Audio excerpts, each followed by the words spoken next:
अथ शूरसुतो राजन् पुत्रयो समकारयत् पुरोधसा ब्राह्मणैश्च यथावद् द्विज संस्कृतिम् तेभ्यो दाद दक्षिणा गावो रुक्ममालस्वलङ्कृता स्वलङ्कृतेभ्यः सम्पूज्य स वत्सः क्षोममालिनी।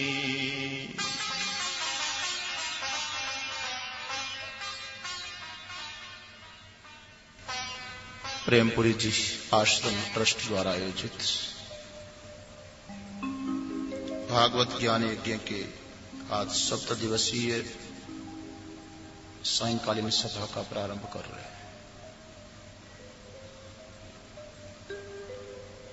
प्रातःकाल हम लोग श्रवण कर रहे थे, भगवान श्री कृष्ण ने कंस का उद्धार किया। कंसोद्धार के अनंतर कंस के कारागृह में गए भगवान श्री कृष्ण ने वसुदेव देवकी, उग्रसेन एवं अन्य जितने भी कंस के द्वारा बंदी बनाए गए महापुरुष थे, सबको मुक्त किया। माता पिता के सामने भगवान श्री कृष्ण इस बात का जिक्र करते हैं कि जो व्यक्ति माता पिता से शरीर प्राप्त करके और अपने शरीर से उनकी सेवा नहीं करता है, वो संसार में पैदा होकर के भी मरे हुए के समान ही है। समर्थ होने पर भी शरीर और साधनों के द्वारा माता पिता की सेवा न करे, यहां तो नगण्य है ही है, परंतु मृत्यु के अनंतर भी यमराज के दूत उसके शरीर का मांस काट काट करके, स्वयं के शरीर का मांस और काट करके उसी को खिला देते हैं जिसका मांस होता है, ऐसे पापी को। जो माता पिता, वृद्ध, पत्नी, साध्वी पत्नी, अपने पुत्र, बालक, गुरु, ब्राह्मण और शरणोगतों की सेवा नहीं करता है, वो व्यक्ति श्वास लेते हुए भी समझो कि वो मरा हुआ ही है। भगवान श्री कृष्ण कहने लगे, मेरी मां और मेरे पिताजी, आप दोनों मुझे क्षमा करें। दुष्ट कंस ने आपको कितने कितने कष्ट दिए, मगर उस कष्ट को मिटाने के लिए मैं कभी सामने नहीं आ पाया। मेरा कर्तव्य बनता था कि सबसे पूर्व आपका कष्ट मिटाता, लेकिन मैं इसके लिए क्षमाशील हूं, मुझे क्षमा करें। देखो भगवान श्री कृष्ण की माता पिता के प्रति कैसी अगाध भक्ति भावना, कैसी श्रद्धा है। इसके बाद प्रातः हम लोग देख ही रहे थे, भगवान श्री कृष्ण जहां कंस बैठा हुआ था उस गद्दी पर जाकर के बैठ नहीं गए। यही महापुरुषों की, महान पुरुषों का दिव्य जीवन होता है, अनुकरणीय चिंतनीय जीवन होता है। शायद आज के युग में ऐसा मिलना बड़ा मुश्किल। लोग तो प्रतीक्षा करते होंगे फलाना नेता मर जाए, हार जाए तो वो कुर्सी मेरे लिए तैयार हो जाएगी, लेकिन सब कुछ करके भी भगवान श्री कृष्ण उस गद्दी के लिए लालायित नहीं है। अपितु कंस ने जिन्हें पिता को कारागृह में डाल दिया था, पुनः उन्हीं को उस गद्दी पर स्थापित किया। कैसा त्याग! जब व्यक्ति के मन में, स्वयं के मन में भोग भावना आ जाएगी, सुविधा लेने की भावना आ जाएगी, उस दिन समझ लीजिए कि वो समाज से, परिवार से कट ऑफ हो गया है। मैं तो हमारे प्रिय साधकों को कई बार निवेदन करता हूं इस बात का कि संसार में सबके प्रिय रहना चाहते हो, दुलारे रहना चाहते हो, आप सबको समझें, सब आपको अपना समझें, तो उसके लिए एक ही उपाय है कि आप अपने मन से, अपने तन से, अपनी वाणी से, अपने जीवन से जितना बन सके दूसरों के लिए आप समर्पित हो जाइए। चाहे पति पत्नी का संबंध हो, यह नहीं कि मैं अपने लिए सोचूं, पत्नी पति को समर्पित हो जाए, पति पत्नी को समर्पित है, पिता पुत्र को समर्पित है, पुत्र पिता को समर्पित है, अपना परिवार के लिए समर्पित हो जाइए, अपने मोहल्ले के समर्पित हो जाइए, अपने समाज के लिए समर्पित हो जाइए, मगर जिसको समर्पण कर रहे हैं वहां से अपेक्षा नहीं रखिएगा। जब तक आप देते रहेंगे, अपनी शक्ति का उपयोग करते रहेंगे, डिमांड नहीं करेंगे, तब तक आप सबके प्रिय रहोगे। और जिस दिन व्यक्ति ये देख लेता है कि मुझे अब अपना भी देखना है, इनके लिए बहुत कर लिया, कब तक करता रहूंगा, जब मैं इनके लिए इतना करता हूं, ये लोग हमारे लिए तो कुछ सोचते ही नहीं है, तब मुझे भी अपने लिए सोचना ही पड़ेगा। जिस दिन ये भाव आ जाएगा, समझ लीजिए आप दूसरों की आंखों से उतर गए। अब आपको वो प्यार नहीं मिलेगा जो इतने दिनों मिलता था, वो भक्ति, वो स्नेह, वो आदर्श, वो आपकी स्वार्थ भावना चौपट कर गई। देखिए भगवान श्री कृष्ण की लीला, उनकी महिमा, चाहते तो मथुरा के राजगद्दी पर स्वयं जाकर के बैठ जाते थे, कौन रोकने वाला था उनको, लेकिन नहीं बैठे। उन्होंने उग्रसेन को गद्दी पर बिठाया और जितना बना सब कुछ ही भगवान कृष्ण के संकल्प से हो रहा, लेकिन पीछे रह करके सब कुछ कर रहे हैं। भगवान श्री कृष्ण केवल संदेश ही नहीं देते हैं कि लोग तुम सेवा करो, नियत कर्म करो, वो तो शिक्षा भी दे रहे हैं, आचरण भी दिखा रहे हैं। भगवान श्री कृष्ण जब अपने माता पिता को प्रणाम किया, क्षमा याचना किया, उसके अनंतर वसुदेव देवकी जी विचार करते हैं, अब हमारे लाल का यज्ञोपवीत संस्कार होना चाहिए। बड़ी उम्र हो गई। अतः शूर सुतो राजन पुत्रयो समकारयतु पुरोधसा ब्राह्मणैश्च यथावद द्विज संस्कृतिम। जो द्विजों की संस्कृति है, द्विज तो आप जानते हैं ना, द्विज माने केवल ब्राह्मण ही मत समझे, सिर्फ द्विज ही बैठे हुए हैं। द्विजत्व जीवन में धारण न करो तो शास्त्र का क्या दोष। द्विज का अर्थ होता द्विजय, जय माने जन्म लेना, द्वि माने बेबाद, गुजराती क्या माने बे, दो दफा जिसका जन्म हो उसको द्विज बोलते हैं। पक्षी होता उसको भी द्विज बोलते हैं, अंडे के रूप में जन्म लेता, फिर अंडा फूट जाता है तो पक्षी शावक के रूप में जन्म लेता, उसको भी द्विज बोलते हैं। उसी प्रकार से मनुष्यों में भी द्विज, पहला जन्म मां के द्वारा प्राप्त हुआ, प्रथम जन्म, लेकिन मां के शरीर से पैदा होते ही तो बच्चा पशु होता है, कोई कर्तव्य का बोध नहीं है, लेकिन यज्ञोपवीत धारण करता है, ये उसका दूसरा जन्म है। गायत्री मां को धारण करता है, दूसरा जन्म है, उससे संस्कारित होता है। ऐसे जो व्यक्ति है जिनका द्विज जन्म हुआ है, उनको यज्ञोपवीत संस्कार तो होना ही चाहिए जिस कुल में जन्म हुआ है। गर्गाचार्य महाराज को देख ही लिया, सुबह से खोज रहे थे कोई अच्छे पंडित जी मिल जाए, वही मिल गए, ये दो वंशियों के पुरोहित गर्गाचार्य जी महाराज।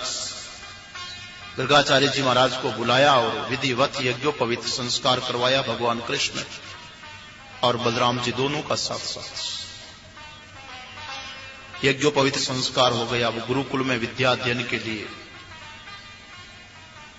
विचार करने लगे कहां भेजे, तो पूरे दिन टेलीफोन चलते रहे होंगे शायद। अच्छा कॉलेज स्कूल कहां है, वहां बच्चे को भेजा जाए। पता लगा कि काशी के बहुत बड़े विद्वान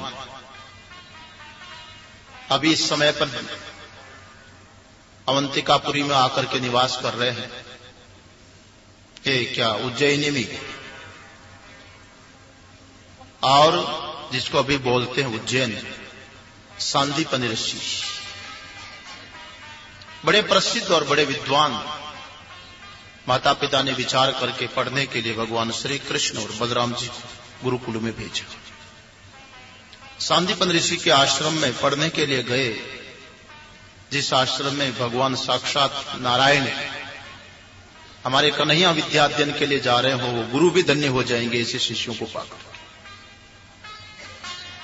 गुरु पढ़ाने लगे तो महाराज 64 दिन और रात्र में 64 विद्याओं में पारंगत हो गए। उनको तो केवल परंपरा का निर्वाह करना था और सिखाना क्या। जो सबको बुद्धि देने वाले, उनको बुद्धि देने की जरूरत क्या थी। ददामि बुद्धि योगम तम येन माम उपयान्ति थे। जो उनके शरण में आवे उनको वो बुद्धि देते, उनको कौन बुद्धि देता। तो सारी बुद्धियों के भी प्रेरिता है। लेकिन परंपरा का निर्वाह हुआ। 64 दिन में 64 विद्याओं में पारंगत हुए। गुरुजी के मुंह से निकल गया, बेटाओं अब कोई विद्या बाकी नहीं रह गई, तुमने तो सब कुछ ग्रहण कर लिया है। तब भगवान कृष्ण कहने लगे, गुरुदेव आपकी कृपा से हुआ, नहीं तो हम तो एक गवाले थे, हमारे पास क्या था। आपकी कृपा, आपका अनुग्रह, आपका आशीर्वाद रहा, इसलिए हमको ये विद्या प्राप्त हो गई। इतनी बड़ी विद्या आपसे प्राप्त की है गुरुदेव, हमारा भी कर्तव्य बनता है गुरु दक्षिणा देने का।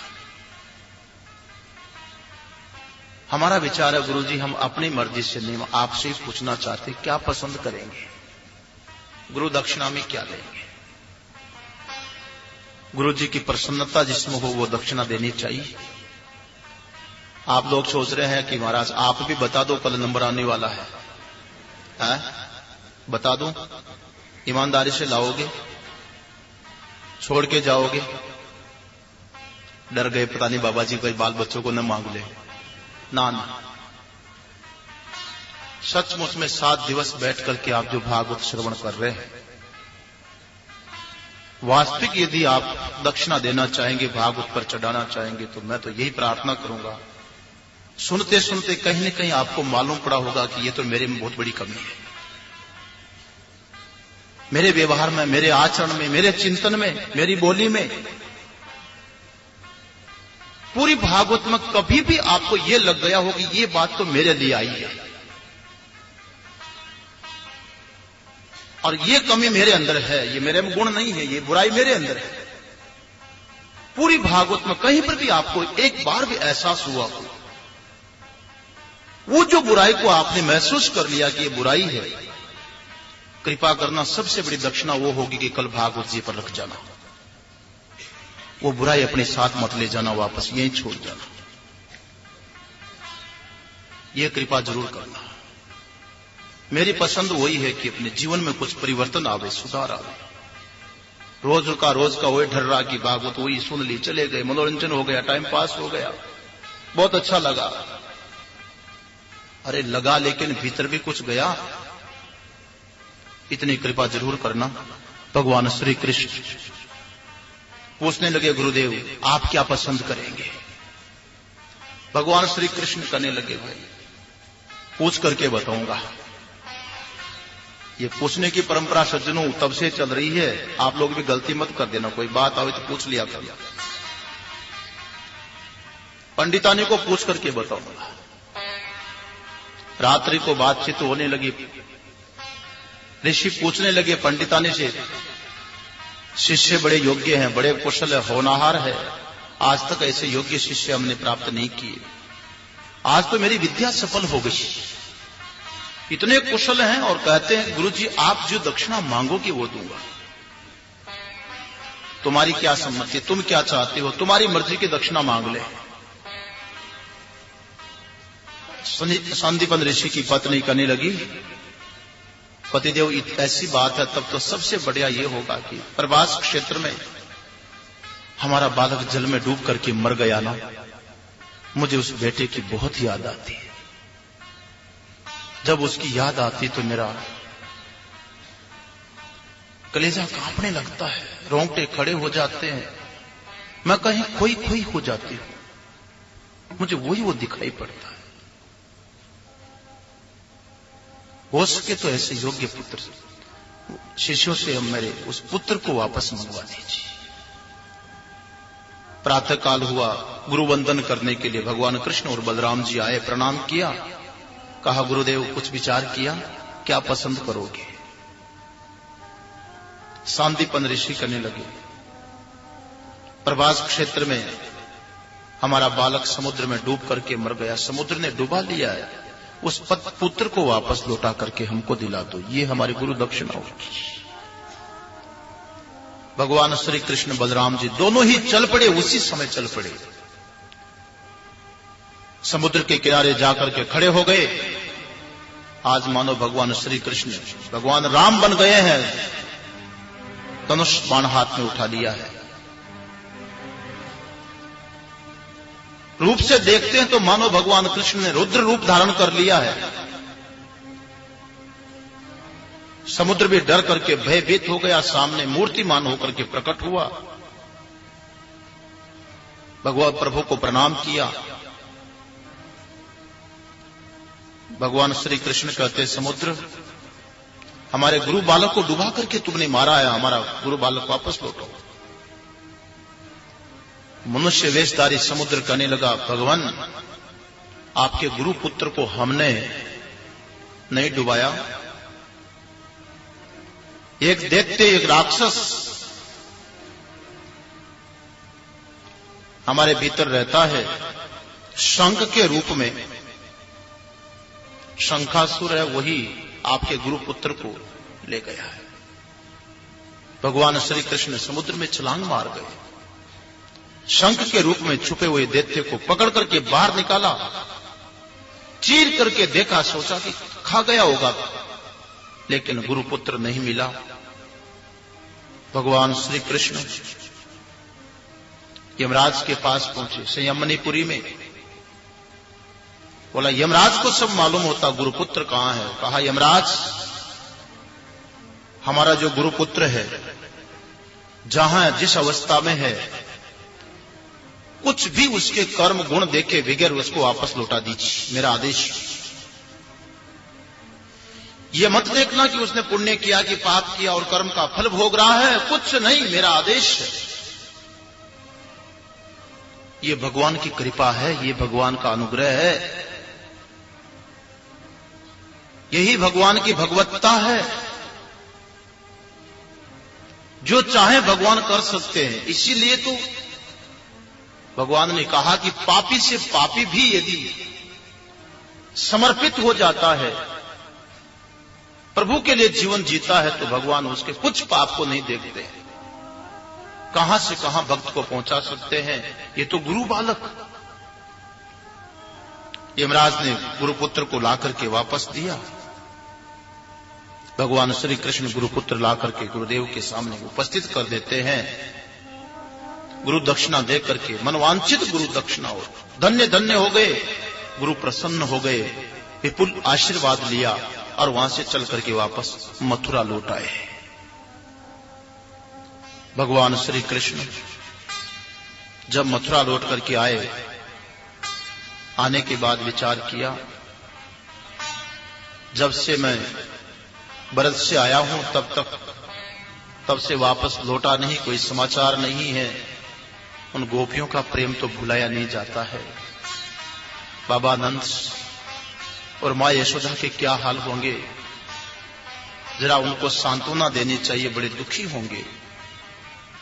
वृष्णीनां प्रवरो मंत्री कृष्णस्य दयित सखा शिष्यो बृहस्पते साक्षात् उद्धवो बुद्धिसत्तमः। वृष्णिवंशियों में एक बहुत बड़े प्रधान व्यक्ति पुरुष थे, ऐसे बुद्धिमान थे, महाराज साक्षात बृहस्पति जी के शिष्य, बड़े विवेकी। भगवान श्री कृष्ण ने उद्धव जी महाराज को बुलाया और बड़े प्रेम के साथ उद्धव जी महाराज को कहने लगे, गच्छोध्व ब्रजम सौम्य पित्रोर्नौ प्रतिमावह गोपीनां मद वियोगाधिम मत संदेश शैर्विमोचय। उद्धव जी आप ब्रज में जाइए, हे सौम्य, वहां जाकर के हमारे पिता नंद, मां यशोदा, वो हमारे वियोग में बड़े दुखी होंगे, उनको सांत्वना देना। और वो जो गोपियां हैं उद्धव जी, मद वियोगाधिम मत संदेश विमोचयो, जो मेरे लिए जी रही है गोपियां, उनकी जो आधी है, आधी तो जानते ना, आधी माने आधी और पूरी नहीं, आधी और व्याधि दो शब्द बड़े प्रसिद्ध है। आधी और व्याधि में अंतर है, थोड़े आगे बढ़े। जय जय राधा रमण गिरधारे, गिरधारे श्याम बनवारे। जय जय राधा रमण गिरधारे, गिरधारे श्याम बनवारे। जय जय राधा रमण गिरधारे, गिरधारे श्याम बनवारे। जय जय राधा रमण गिरधारे, गिरधारे श्याम बनवारे। जय जय राधा रमण गिरधारे, गिरधारे श्याम बनवारे। जय जय राधा रमण गिरधारे, गिरधारे श्याम बनवारे। जय जय राधा रमण गिरधारे, गिरधारे श्याम बनवारे। जय जय राधा रमण गिरधारे, गिरधारे श्याम बनवारे। गिरधारे श्याम बनवारे, गिरधारे श्याम बनवारे। राधा रमण गिरधारे, गिरधारे श्याम बनवारे। जय जय राधा रमण गिरधारे, गिरधारे श्याम बनवारे। जय जय राधा रमण गिरधारे, गिरधारे श्याम बनवारे। जय जय राधा रमण गिरधारे, गिरधारे श्याम बनवारे। गिरधारे श्याम बनवारे। गिरधारे श्याम बनवारे। गिरधारे श्याम बनवारे। गिरधारे श्याम बनवारे। कृष्ण कन्हैया लाल की। तो मैं बता रहा था, भगवान श्री कृष्ण को भी मालूम है गोपियों की क्या स्थिति होगी। गोपीनां मद वियोगाधिम मत संदेशैर्विमोचयः। आप जाइए और मेरा संदेश लेकर के जाइए। मेरे वियोग के कारण गोपियां व्याधि में नहीं, आधि में पड़ी हुई। शरीर का रोग हो तो व्याधि बोलते हैं, और मन का रोग हो तो, किसी ने कहा, दमजिया वेद क्या देखे, मेरे दिल की बीमारी है।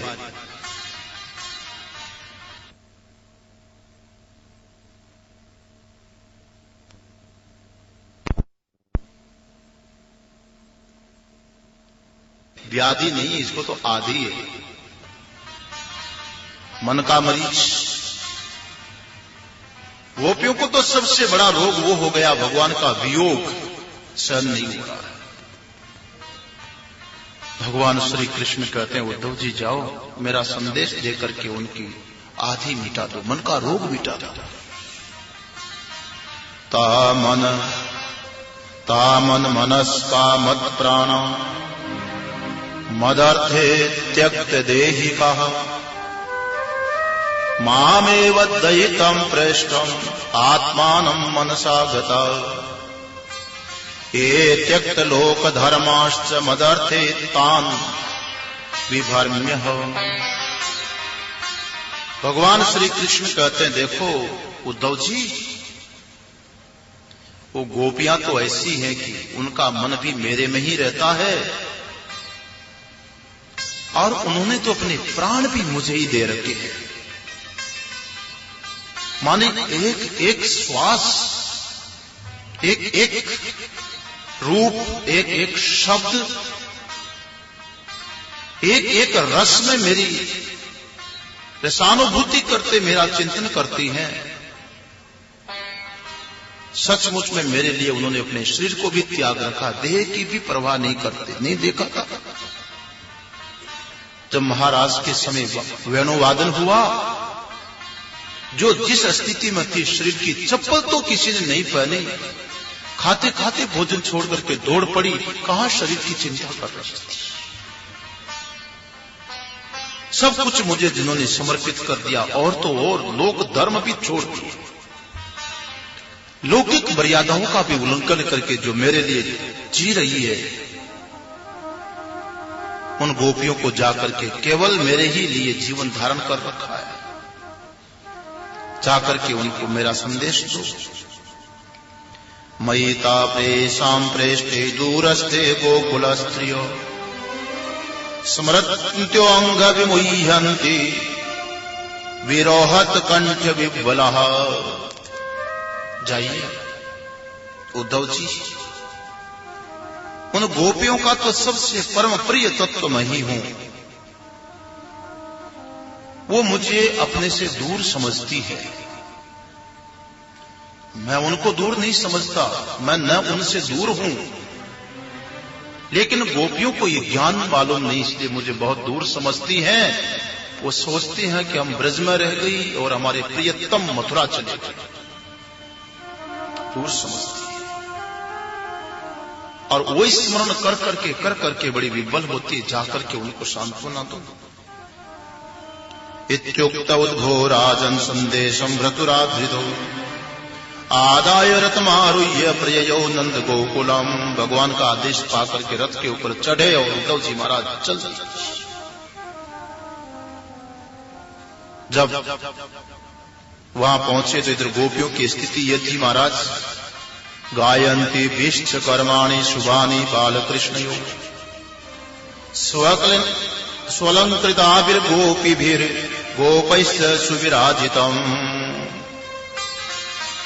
उधर शाम को जब रथ पहुंचा उद्धव जी महाराज का, तो देखते हैं जितने भी गोपी है, सबके सब सुंदर सुंदर वस्त्र आभूषण धारण करके, सज धज करके, और भगवान श्री कृष्ण तथा बलराम जी के जो गुण हैं, उनकी लीलाएं देखी, उनका चिंतन करने लगे, गान करते थे। और उससे तो और भी ब्रज की शोभा बढ़ गई। देखा कि हर प्राणी गोप हो, गोपी हो, सबके हर चितवन में देखते हैं तो भगवान कृष्ण बसे हुए हैं। जब उद्धव जी महाराज वहां पहुंचे, सबकी दृष्टि उद्धव जी के ऊपर पड़ी। तमागतम समागम्य कृष्णस्यानुचरम प्रियम नंद प्रीत परिस्वज्य वासुदेवध्या आर्चयत। वसुदेव जी महाराज बाबा नंद के घर पर पहुंचे। नंद जी ने बड़ा उनका सम्मान किया। रात को बैठे, चर्चाएं होने लगी। नंद बाबा पूछने लगे, अच्छा उद्धव जी एक बात बताओ, अपि स्मरति न कृष्णो मातरम सुहृद सखी गोपान ब्रजम चात्मनाथम गावो वृंदावनम गिरिम। एक बात बताइए, अच्छा वो हमारे कृष्ण, हमारे लाल हमको कभी याद करते हैं? माता पिता को याद करते हैं कि नहीं? जिन गोपियों ने उन्हें प्राण दे दिए, उन गोपियों को भी कभी याद करते हैं कि नहीं? जिन गौओं को इतना प्यार दिया, जिस भूमि को इतना प्यार दिया, जिन गिरिराज की इतनी महत्ता जिन्होंने बढ़ाई, वो कन्हैया कभी इनको याद भी करते हैं कि नहीं? उद्धव जी कभी कभी तो करते होंगे नहीं याद। बोलते बोलते महाराज नंद बाबा का तो गला भर गया, मां यशोदा तो बोल ही नहीं पा रही। इति संस्मृत्य संस्मृत्य नंद कृष्णानुरक्त थी अत्युकंठो भवत तूष्णीम प्रेम प्रेम रस दिवम। प्रेम का रस ऐसा ही होता है, गदगद हो गए। उद्धव जी महाराज कहने लगे, नंद जी इसमें क्या संदेह है कि आपके कन्हैया तो ऐसे ही चिंतन करने योग्य हैं। जो भाग्यशाली होते हैं, ऐसे भाग्यशाली शरीरधारियों को भगवान कन्हैया का ऐसा प्यार मिलता है। वो तो चराचर जगत के स्वामी है, नारायण है। आपके हृदय में उनके प्रति जो वात्सल्य भाव है, पुत्र भाव है, ये तो कोई पुण्यात्मा पुरुष को ही प्राप्त होता है। धन्य है आप। आपस में बातचीत चल रही थी, इतने में तो बात करते करते रात भर निकल गई। प्रातः काल हुआ, भगवान सूर्य नारायण प्रकट हुए। गोप और गोपियों ने देखा कि बाबा नंद के दरवाजे पर एक सोने का रथ खड़ा है। किसी गोपी ने कहा, अरे ये रथ किसका आया है? अक्रूर आगत किम वा ये कंस्यार्थ साधतो येन नहीं तो मधुपुरीम कृष्ण कमल लोचन। गोपी कहने लगी, अरे रथ किसका है? एक गोपी बोली, ये तो रथ लगता है वो अक्रूर आया था ना, नाम का अक्रूर, बड़ा क्रूर निर्देश, हमारे प्राण धन को लेकर के गया। हो सकता शायद वही आया। तीसरी गोपी करने लगी, वो काय को आएगा?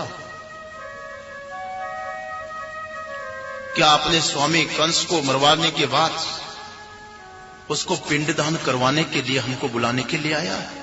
किसके लिए आएगा? क्यों आने वाला है?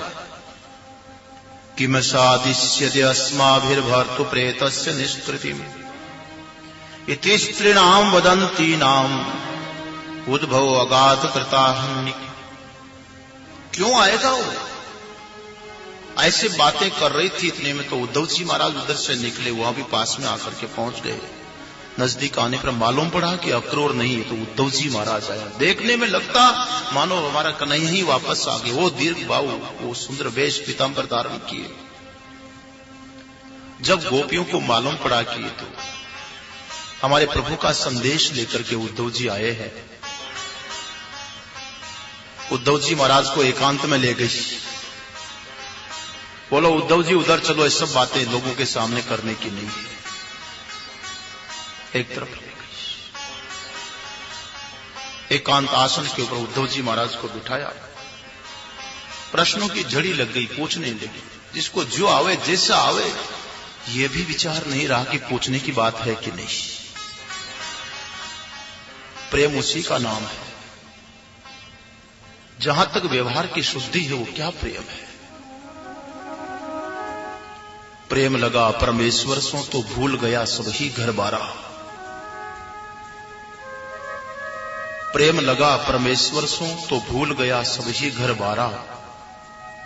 जो उन्मुत्त फिरे जितहूं तित नेकु रहे न शरीर संवारा। जैसे कोई नशे में आदमी इधर उधर चलता है बिना लक्ष्य के। शरीर की भी शुद्ध नहीं होती है, पैर कैसे जमा करके रखता वो भी ध्यान नहीं रखता।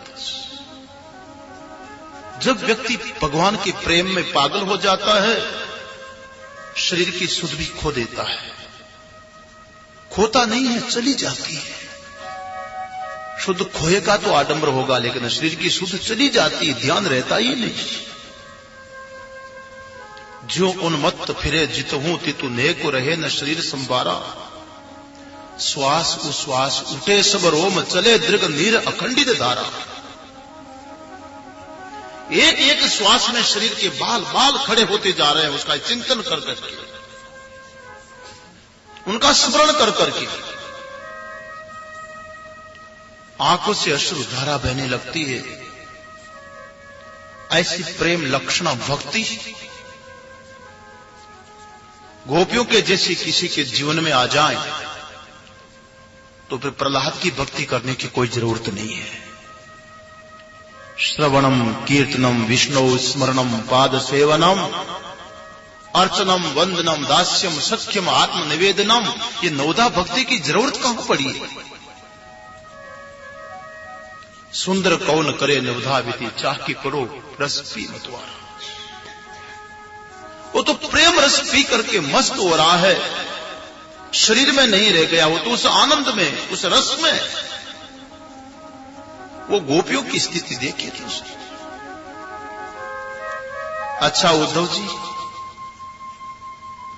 हमको मालूम है आप यदुनाथ के पार्षद हैं और सब उनके संबंध में आप जानते हैं, और आप शायद इसीलिए आए होंगे ना उनका संदेश लेकर के कि आपके स्वामी यदुनाथ, वो नहीं बोलती कि हमारे स्वामी हैं। उद्धव जी, आपके स्वामी विशेष संदेश देकर के आपको भेजा होगा कि जाओ जाओ हमारे माता पिता को सुख देकर के आओ। माता पिता की उनको याद आ रही होगी ना, इसलिए भेजा होगा। दूसरी गोपी करने लगी, उद्धव जी बात तो ठीक ही है, माता पिता के पास तो भेजा ही जाएगा ना। बड़े बड़े योगी पुरुष होते हैं, त्यागी होते हैं, वो भी माता पिता का प्यार प्रेम नहीं भूल पाते हैं, तो तुम्हारे स्वामी कैसे भूल जाएंगे, इसीलिए भेजा। एक गोपी से निकल गया, उद्धव जी क्या कभी हम दासियों को भी याद करते हैं तुम्हारे स्वामी? कभी याद किया? अन्य गोपी के मुंह से निकल गया, रे उद्धव जी ना ना, वो कहां याद करने वाले, तो संसार का सारा स्वार्थ का रिश्ता है। उद्धव जी हमको मालूम है, ये भंवरे होते हैं ना, भंवरे जिस पुष्प के ऊपर बैठते हैं उसका रस चूस लिया, उड़ देते हैं, चल देते हैं वहां से। बस ऐसे ही कई पुरुषों का भी व्यवहार होता है, जब तक वहां से सुख मिलता है तब तक संबंध प्रेम है, चल देते, छोड़ देते, नहीं कहने की बात होती। जब कोई प्रजा देखती है कि ये राजा अब हमारी रक्षा करने में समर्थ नहीं है, उससे राम राम करना छोड़ देगी। विद्यार्थियों ने जब अध्ययन कर लिया और गुरुकुल छोड़ दिया, उद्धव जी कितने विद्यार्थी होते हैं जो गुरु का निष्ठा नाता निभाते हैं, तभी तक गुरु जी है जब तक विद्या न मिल जाए। उद्धव जी, लोग भोजन करते हैं, अतिथि भोजन किया और धन्यवाद देकर के चल देता है। कौन अतिथि पूछता है कि तुम लोगों ने खाया कि नहीं खाया? अपना पेट भरा और चल देता है।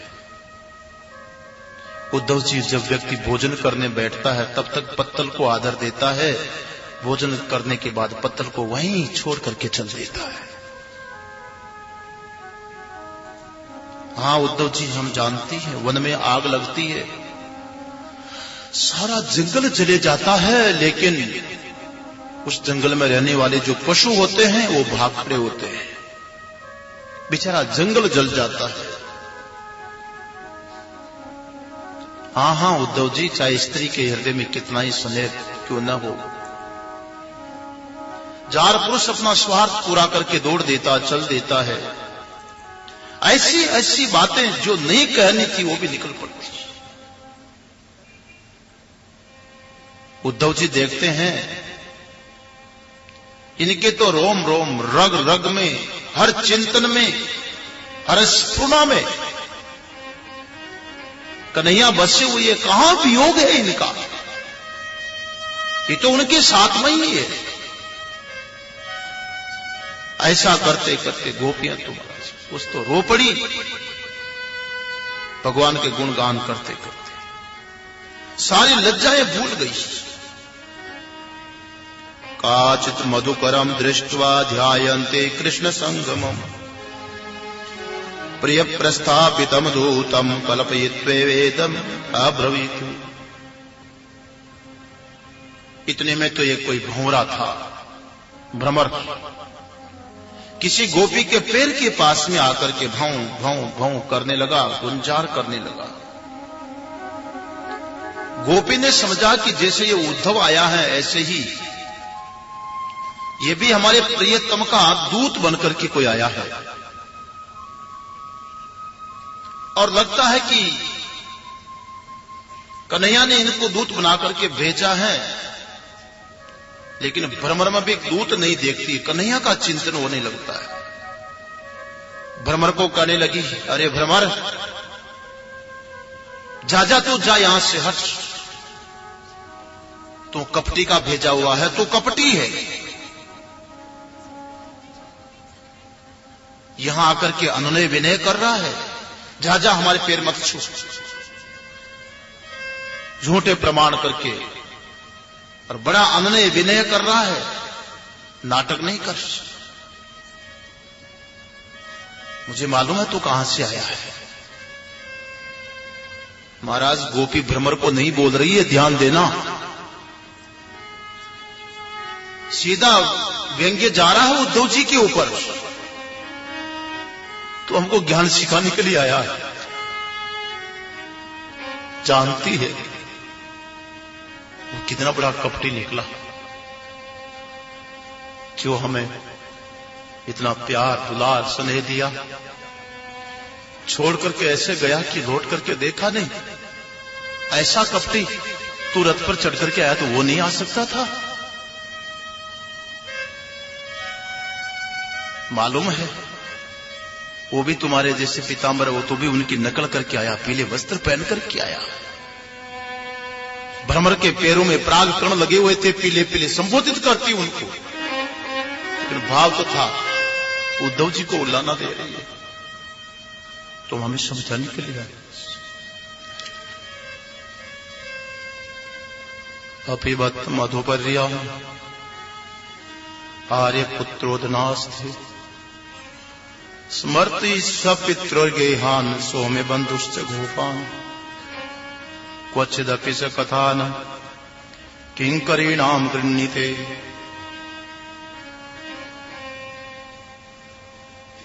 गोपियां कहने लगी, भ्रमर, तुम सब प्रकार से हमारे लिए माननीय हो। ठीक है, तुम आए, एक बताओ तुम्हारी इच्छा क्या है, हमसे जो चाहे तुम मांग लो। क्या चाहिए, किस लिए आए, क्या चाहते हो? अजी जिनके पास जाकर के लौटना वापस मुश्किल होता है, उनको हम नहीं भूल सकती है। जहां जाना चाहिए ब्रह्मण, हम तो वहां जा चुकी है, पहुंच चुकी है। सारा इशारा उद्धव जी को।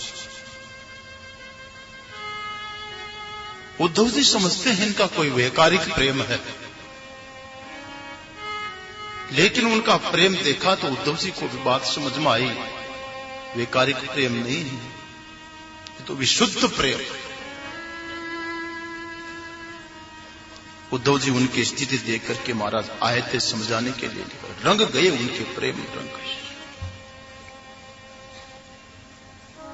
लाली देखन मैं गई, लाली मेरे लाल की, जित देखूं तित वही स्थिति होगी। जहां देखे वही वो गोपी। उद्धव जी उनका प्रेम देखा, कहने लगे अहो यूयम स्म पूर्णार्था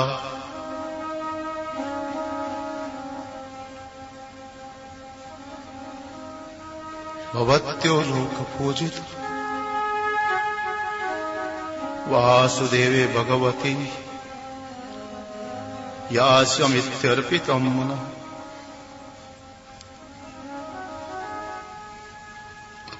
उद्धव जी महाराज कहने लगे धन्य है गोपियां, धन्य है जिनके दर्शन के लिए इतनी उत्सुक है, लालायित है, तड़प रही है। सोचने लगे मैं उनका भगवान का संदेश तो सुना दूं, अब तक तो कुछ सुनाई नहीं पाया, सुनते ही रहा। श्रूयताम प्रिय संदेशो भवेतीनाम सुखावह यमादाया गतो भद्रा भद्रा अहम वृतम रहस्कर। कहने लगे देखो मैं अपने स्वामी का पवित्र संदेश लेकर के आया हूं, उन्होंने जो भेजा कल्याणी वही संदेश लेकर के मैं तुम्हारे पास में आया हूं, सुनो तो सही। भवती नाम वियोगो में नहीं सर्वात्मा न क्वचित यथा भूतानि भूतेषु खम वायु अग्नि जलम महि तथाहम च मन प्राण भूतेन्द्रिय गुणाश्रयो। भगवान श्री कृष्ण ने संदेश भेजा गोपियों। वो कहते हैं कि मैं तो सबकी अंतरात्मा हूं, सबकी आत्मा। जैसे संसार में कोई भी बनी हुई वस्तु होती है, उसमें आकाश, वायु, तेज, जल, पृथ्वी रहेंगे। ऐसे ही सबके भीतर में मैं तो विद्यमान हूं कारण रूप से। मन, प्राण, भूत जो इंद्रियां हैं उनका गुण आश्रय मैं ही हूं। आत्मनिव आत्मना आत्मानम सृजे अन्य अनुपालये आत्ममायानुभावेन भूतेन्द्रिय गुणात्मना। गोपियों भगवान ने संदेश दिया कि मैं अपने आप को ही स्वयं को ही सर्जन करता हूं, स्वयं में ही अपनी लीला को समेटता हूं, मैं ही सबका पालन करने वाला हूं। अपनी माया शक्ति से गुणात्मिका प्रकृति का आश्रय लेकर के मन इंद्रियों के रूप में, प्राणियों के रूप में, अनेक रूप में ही धारण करता हूं। मैं किससे दूर हूं? गोपियों भगवान ने संदेश दिया है मानो सोना बोलता मैं किसी आभूषण से दूर नहीं हूं, धागा बोलता है मैं कपड़े से दूर नहीं हूं, एक कागज बोलता मैं पुस्तक से अलग नहीं हूं। वो तो आप आत्मा है सबकी। यत्त्वहं भवति नाम वै दूरे वर्ते प्रियो दिशाम मनस सन्निकषार्थम मदनोध्याय कामया। गोपियों इसमें तो कोई भी शक नहीं है कि कन्हैया तो तुम्हारे नैनों का तारा, तुम्हारा जीवन सर्वस्व है, इसमें कोई शक नहीं। किंतु भगवान ने कहा कि मैं भी तो तुमसे दूर नहीं हूं। उद्धव जी महाराज ने संदेश दिया लेकिन गोपियां तो पहले ही पहुंची थी, गोपियों से दूर थे कहां।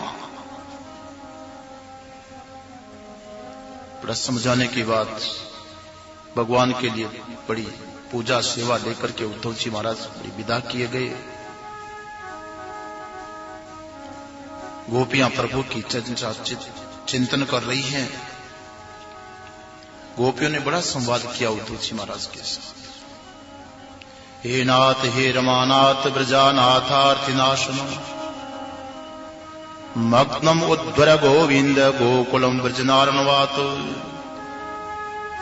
हमारा तो यही निवेदन है उद्धव जी, और हम क्या कहें। हे हमारे प्यारे श्री कृष्ण, हे हमारे सर्वस्व, हे हमारे प्रभु, तुम तो लक्ष्मी नाथ हो, तो क्या हो गया। लेकिन इस बात को मत भूल जाना कि आप ब्रजनाथ भी हो।